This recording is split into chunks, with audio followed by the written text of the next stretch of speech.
बिस्मिल्लाहिर्रहमानिर्रहीम। अस्सलाम वालेकुम। आज जो है हम अपना थर्ड लेक्चर शुरू करने जा रहे हैं जीआईटी के बारे में। और इसमें हमने लास्ट लेक्चर में पढ़ा था इज़ोफेगस, और इस लेक्चर में जो हम बात पढ़ेंगे वो हम पढ़ेंगे अबाउट स्टमक। बड़ा इजी सी इसकी हिस्टोलॉजी है। तो सबसे पहले जो हमने पॉइंट यहाँ पे डिस्कस करना है वो हम ये करेंगे कि हमारे पास स्टमक क्या है, स्टमक क्या चीज़, क्या है स्टमक। तो अगर हम स्टमक एक डिफाइन हम लेते हैं तो it is the most dilated segment of the digestive tube और the most distended part of the digestive tract. सबसे डायलेटेड पार्ट है स्टमक का, और बेसिकली जो स्टमक का मेजर फंक्शन है वो है अब्जॉर्प्शन एंड डाइजेशन। ठीक है। और ये एक स्टमक है, एक मस्कुलर बैग टाइप है, तो इसकी कैपेसिटी भी होगी मटेरियल को स्टोर करने की।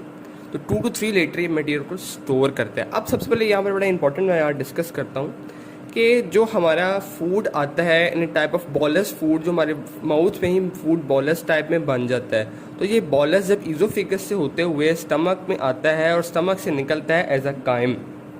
ये एक फूड की डाइजेशन के एक मैकेनिकल सिस्टम है कि बोलस फूड बोलस टाइप में आता है और कायम बन के स्टमक से निकलता है। ठीक है।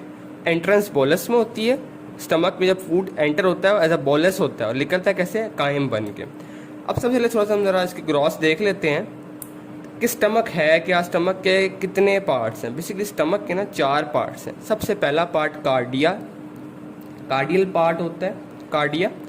ये बिल्कुल ये वाला कार्डिया पार्ट है जो हमारे पास बिल्कुल नैरो है, नैरो रीजन है, और इसको हम इनलेट ऑफ स्टमक कहते हैं। ये इज़ोफेगस का पार्ट है, यहाँ से हमारे पास फूड एंटर होता है। उसके बाद एक अपर डायलेटेड पार्ट है, upper most dome shape part, इसे फंडस कहते हैं। बॉडी है जो कि फंडस और पाइलोरस पार्ट के दरमियान है, और पाइलोरस है, जो पाइलोरस है ना एक ये फनल शेप आउटफ्लो है। ये इनलेट है या इनफ्लो यहाँ से होता है चीज़ों का, ये आउटफ्लो है। अब पाइलोरस जो है ना इसके 2 पार्ट्स होते हैं, एक प्रॉक्सिमल वाइडर पार्ट इसे कहते हैं पाइलोरस एंट्रम और पाइलोरस कनाल। ठीक है। और इसके एंड पे हमारे पास पाइलोरिक स्फिंक्टर होता है, जहाँ पे इन सारे जो कायम कह लें या जो फूड की आउटफ्लो को रोका जाता है और उसको आगे भेजा जाता है, ये स्फिंक्टर एक्टिविटी करता है और ये फूड के आउटफ्लो इनफ्लो को रोकता है, जो स्टमक से जाना होता है हमारे पास नेक्स्ट इंटेस्टाइन, स्मॉल इंटेस्टाइन मतलब कि ड्यूडेनम में। ठीक है। थोड़ी सी ग्रॉस है, हमने मेजरली हिस्टोलॉजी कवर करनी है, लेकिन ग्रॉस का आपको इसलिए बताया ताकि थोड़ा आपको आइडिया हो कि हम चीज़ क्या कर रहे हैं। आगे थोड़ा हल्के से फंक्शंस देख लेते हैं। सारी बात है, स्टमक है तो वो गैस्ट्रिक जूसेस प्रोड्यूस करेगा जो कि गैस्ट्रिक म्यूकोजा से निकलते हैं, और गैस्ट्रिक जूसेस का काम क्या है, डाइजेशन करना। इनमें HCl है, पेप्सिन है, लाइपेज है, म्यूकस है। ठीक है। ये इनसे कंपोज होता है, ये बना होता है गैस्ट्रिक जूसेस में ये चीज़ें होती हैं। अब्जॉर्प्शन मैंने पहले बताया आपको, अब्जॉर्प्शन ऑफ वाटर है, सॉल्ट है, ग्लूकोज है, ड्रग्स है। ठीक है। सिक्रीशन ऑफ इंट्रिंसिक फैक्टर है ताकि वो B12 विटामिन की जो है अब्जॉर्प्शन कर सके। और सबसे मेजर फंक्शन है production of hormones, production of hormones करता है। अब एक यहाँ पर मैं बात आप लोगों को समझाना चाहता हूँ कि ये जो इसके डिफरेंट पार्ट्स है ना, मैं आपको क्लियरली दिखाता हूँ। तो ये मैं इस पार्ट्स की बात कर रहा हूँ। ये जो डिफरेंट पार्ट्स है ना इसके स्टमक के, कार्डिया है, फंडस है, बॉडी है, पाइलोरस है, ये डिफरेंट पार्ट्स जो हैं ये डिफरेंट सेल्स जो हैं रिलीज करते हैं। जो इन डिफरेंट पार्ट्स के ना बेसिकली ये जो डिफरेंट पार्ट्स मैंने आपको बताए हैं, इनके अंदर स्पेसिफिक सेल्स होते हैं जो स्पेसिफिक सिक्रीशंस करते हैं।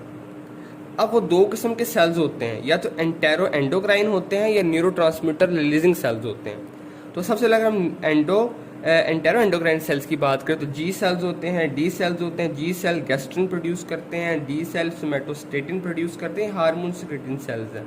ठीक है। और अगर हम नेक्स्ट देखें तो जो हमारे पास न्यूरोट्रांसमीटर रिलीजिंग सेल्स है वो हमारे पास enterochromaffin cell like cells भी करते हैं और एंटेरो क्रोमाफिन सेल्स भी करते हैं, जो कि हमारे पास सीरोटोनिन और हिस्टामिन रिलीज करते हैं। ये डिफरेंट पार्ट्स जो मैंने आपको भी बताए हैं, ये डिफरेंट पार्ट्स जो है ना, इन पार्ट्स के अंदर डिफरेंट सेल्स होते हैं जो ये हार्मोन्स की प्रोडक्शन में काम देते हैं। अब सिमिलरली हमारे पास वही पुरानी बात कि हम इसकी वॉल की 4 लेयर्स को डिस्कस करने जा रहे हैं जो कि इंपॉर्टेंट है। सबसे पहली लेयर हमें पता है क्या होती है, म्यूकोजा। अब जो स्टमक का म्यूकोजा होता है ना, वो ना बहुत सारे न्यूमरस फोल्ड्स में, बहुत सारे इसके न्यूमरस फोल्ड्स होते हैं, इसे रॉक कहते हैं। और जो कि हमारे पास, इसके पास न्यूमरस फोल्ड्स होते हैं, इसके जो म्यूकोजा है वो न्यूमरस फोल्ड्स में होता है, ठीक है। और it has gastric pits into which gastric glands open. मैं आपको दिखाता हूँ, ये देखिएगा ज़रा, ये देखें, ये जो है ना हमारे पास, ये जो चीज़ें हैं, ये जो हमारे पास इसके अंदर ये इन फोल्ड्स हैं इसके अंदर की तरफ, ठीक है, थ्रोन फोल्ड्स, इसको हम कहते हैं रॉग। और जो हमारे पास इसके अंदर ये जो चीज़ दिखाई गई, ये गैस्ट्रिक पिट्स हैं, ठीक है। इस गैस्ट्रिक पिट्स के अंदर हमारे पास गैस्ट्रिक ग्लैंड्स जो हैं वो ओपन होते हैं, ठीक है। सबसे पहले हम बात करेंगे, देखिए ये मैंने हल्का सा शो किया हुआ है यहाँ पे, कि ये जो है इसकी फोल्डिंग्स हैं, न्यूमरस फोल्ड्स हैं, और इनके दरमियान ये वाली जो हमारे पास चीज़ें होती हैं गैस्ट्रिक पिट्स होते हैं, जिसके अंदर हमारे पास गैस्ट्रिक ग्लैंड्स खुलते हैं। और गैस्ट्रिक ग्लैंड्स कहाँ पे होते हैं? म्यूकोजा के लामिना प्रोप्रिया में। तो सबसे पहले हम डिस्कस करते हैं एपिथेलियम। एपिथेलियम कैसे होती है? सिंपल कोलमनर एपिथेलियम, जिसके अंदर म्यूकस सिक्रेटिंग सेल से बनी होती है, या इसका दूसरा हमने नाम एक और पढ़ा था, फोव्यूलर सेल्स भी इसमें होते हैं। तो simple columnar, simple means single layer of cells, और कोलमनर शेप, जो कोलमनर शेप सेल्स होते हैं इसका, ठीक है। लैमिना प्रोप्रिया के अंदर गैस्ट्रिक ग्लैंड्स होते हैं, जो कि गैस्ट्रिक पिट्स में खुलते हैं म्यूकोजा के। और ये जो गैस्ट्रिक ग्लैंड्स जो होते हैं, ये किस वैरायटी के होते हैं? सिंपल ट्यूबुलर ग्लैंड्स होते हैं, सिंपल ट्यूबुलर ग्लैंड्स। लो जी, अब हम इन गैस्ट्रिक ग्लैंड्स को पढ़ते हैं। ये गैस्ट्रिक ग्लैंड्स जो हैं, इनके बारे में थोड़ी सी बात करते हैं, क्या होते हैं। बेसिकली जो हमारे पास ग्लैंड ऑफ द स्टमक हमारे पास टोटल होते हैं ना, वो हमारे पास 3 होते हैं, ठीक है। एक गैस्ट्रिक ग्लैंड्स होते हैं हमारे पास कार्डियल ग्लैंड्स होते हैं, और हमारे पास यहाँ पे लास्ट पे पाइलोरिक ग्लैंड्स होते हैं। हम इन तीनों ग्लैंड्स को पढ़ते हैं, जो कि लैमिना प्रोप्रिया में प्रेजेंट होते हैं, और ये ओपन होते हैं गैस्ट्रिक पेट्स में of the mucosa of the stomach, ठीक है। तो सबसे पहले हम जो है ना, इस पे हम गैस्ट्रिक ग्लैंड, सबसे पहले हम पढ़ेंगे गैस्ट्रिक ग्लैंड्स। अब गैस्ट्रिक ग्लैंड्स क्या ग्लैंड्स होते हैं? जो फंडस और बॉडी, मीन्स जो फंडस, ये वाला हमारे पास फंडस और बॉडी में जो ग्लैंड्स होते हैं उसको हम कहते हैं गैस्ट्रिक ग्लैंड्स, ठीक है। जो ग्लैंड ऑफ स्टमक हमारे पास फंडस और बॉडी में होते हैं उसको हम गैस्ट्रिक ग्लैंड्स कहते हैं। वही बात है, सिंपल ब्रांच ट्यूबुलर ग्लैंड्स होते हैं। अब इस ग्लैंड के ना 3 पार्ट हमारे पास होते हैं। एक नेक होती है, बेस होती है, इस्थमस होता है, या इस्थमस को हम एपेक्स भी कह देते हैं, ठीक है। ये 3 हमारे पास जो है, ये इसके पार्ट्स होते हैं गैस्ट्रिक ग्लैंड के। अब ग्लैंड एक गैस्ट्रिक ग्लैंड कैसे बनता है? वो डिफरेंट टाइप ऑफ सेल्स होते हैं उसके अंदर जो गैस्ट्रिक ग्लैंड को बनाते हैं, ठीक है। तो गैस्ट्रिक ग्लैंड कहाँ पे होता है? फंडस और बॉडी तो स्टमक में होते हैं। 3 पार्ट्स होते हैं, नेक, बेस, इस्थमस। अब ये किन सेल से बना होता है, उन सेल्स को डिस्कस कर लेते हैं। ये म्यूकस सेल से बना होता है, एंटेरोक्रोमेफिन सेल से बना होता है, एंटेरोक्रोमेफिन लाइक सेल से बना होता है, चीफ सेल्स होते हैं, पैराइटल सेल्स होते हैं। ये सारे सेल्स मिलकर गैस्ट्रिक ग्लैंड बनाते हैं, ठीक होगी जी बात। इस गैस्ट्रिक ग्लैंड को हम फंडिक ग्लैंड्स भी कहते हैं, ठीक है। फंडिक ग्लैंड्स भी हम इसको कहते हैं। तो सबसे पहले हमने अब इसके थोड़े से सेल्स को डिस्कस कर लेते हैं। तो इसके सेल्स को मैं डिस्कस करते हैं कि जो इसके सेल्स हैं गैस्ट्रिक ग्लैंड्स के, वो क्या क्या इनमें चीज़ें होती हैं।